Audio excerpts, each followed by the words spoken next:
ถวายอาหารภัตตาอาหารเพลนำกันพี่น้องบุญรักษาพระคุ้มครองพระเจ้าอวยพรเด้อเนาะสาธุสาธุเพลนำกันเด้อสบายสังฆทาน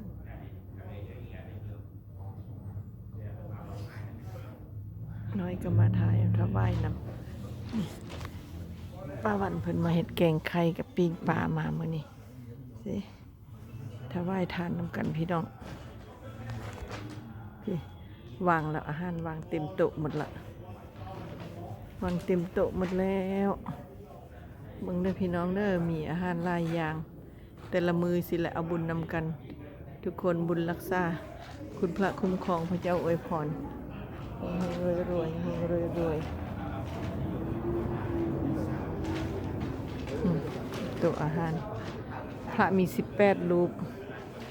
บางเทื่อก็มีพระต่างเมืองมา20รูปพี่น้อง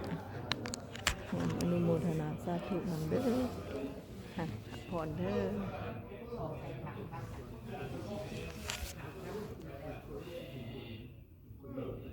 รับพรรับพร